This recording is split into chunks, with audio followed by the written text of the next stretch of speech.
ដល់ឡែកថ្នាក់ដឹកនាំមន្ត្រីរាជការនៃក្រមគ្រូពេទ្យមន្ទីរពេទ្យកាល់ម៉ែតវិញបាននិមន្តព្រះសង្ឃរៀបចំពិធីសូត្រមន្តលើករាសីចម្រាប់ព្រះបរិត្តប្រសិទ្ធពរជ័យសិរីសួស្តីឆ្នាំថ្មីឆ្នាំមមីដែលកាន់តែខិតជិតចូលមកដល់នៅពេលខាងមុខនេះ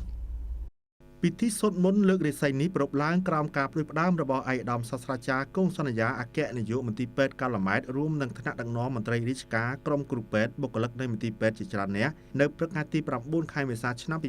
2026នាមន្ទីរពេទ្យកាល់ម៉ែតរាជធានីភ្នំពេញនៅក្នុងឱកាសនោះឯកឧត្តមសាស្ត្រាចារ្យអគ្គនាយកមន្ទីរពេទ្យកាល់ម៉ែតក៏បានថ្លែងថាមន្ទីរពេទ្យកាល់ម៉ែតបានរៀបចំសូត្រមន្តបាំងស្គរសុំសិរីសួស្តីក្នុងឆ្នាំថ្មីឆ្នាំមមីអត្តស័កពុទ្ធសករាជ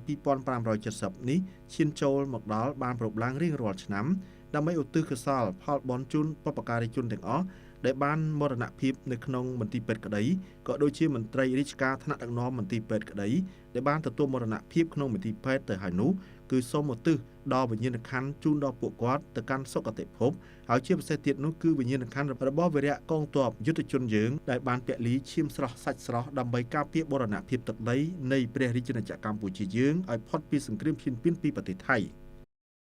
យើងសូមឲ្យវិញ្ញាណក្ខន្ធវីរៈបរោះទាំងអស់ឲ្យទៅកាន់សុគតិភពហើយមន្ទីរពេទ្យបានខិតខំនឹងជួយព្យាបាលវីរៈយុទ្ធជនយើងក៏ដូចជាក្រុមគ្រួសារទាំងអស់ជាបន្តទៀតហើយមិនគ្រាន់តែព្យាបាលទេគឺថែមទាំងជួយថែទាំការពារសុខភាពពិនិត្យសុខភាពជាប្រចាំដល់វីរៈយុទ្ធជនយើងដើម្បីឲ្យគាត់មានសុខភាពល្អ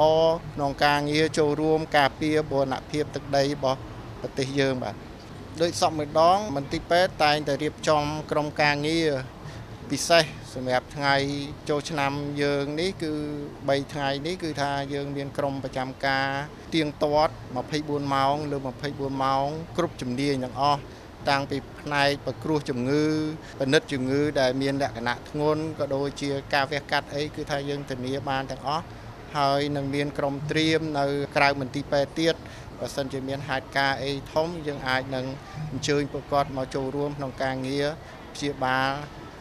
នៅក្នុងមន្ទីរពេទ្យថែមទៀតហើយក្នុងជាសារដល់ជាពលរដ្ឋយើងដែលមានសេចក្តីរីករាយក្នុងការចូលរួមប្រពៃពិធីចូលឆ្នាំប្រពៃណីខ្មែរយើងអញ្ជើញទៅស្រុកកំណើតធ្វើដំណើរទៅទីកំសាន្តក្តីគឺថាសូមឲ្យជាពលរដ្ឋយើងទាំងអស់គោរពនៅច្បាប់ចរាចរណ៍បើកបរចេះជាស្រ័យគ្នាទៅវិញទៅមកហើយនឹងពិសេសទៅទៀតនោះគឺការរក្សានៅអនាម័យបរិភោគអាហារប្រកបដោយអនាម័យខ្ពស់ដើម្បីជៀសវាងនៅការឆ្លងជំងឺផ្សេងដែលកើតមានឡើងហើយជាពិសេសជំងឺរាគរូសព្រោះថានៅពេលបច្ចុប្បន្ននេះជារដូវក្តៅដូច្នេះរបបអាហារពិសាអាហារសូមឲ្យមានការប្រុងប្រយ័ត្នខ្ពស់ជាទីបំផុតជាក់ផងនៅថាពិធីបុណ្យចូលឆ្នាំថ្មីប្រពៃណីជាតិខ្មែរឆ្នាំមមីអត្តស័កពុទ្ធសករាជ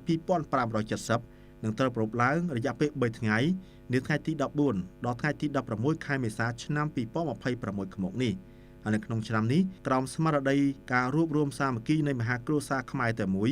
ក្រោមការដឹកនាំរបស់សម្ដេចមហាបពិតធិបតីហ៊ុនម៉ាណែតនាយករដ្ឋមន្ត្រីនៃប្រជាណាចក្រកម្ពុជាបានណែនាំដល់រដ្ឋបាលរាជធានីភ្នំពេញសហការជាមួយនឹងសហភាពសហព័ន្ធយុវជនកម្ពុជារៀបចំព្រឹត្តិការណ៍នគរសង្ក្រាន្តរយៈពេល6ថ្ងៃ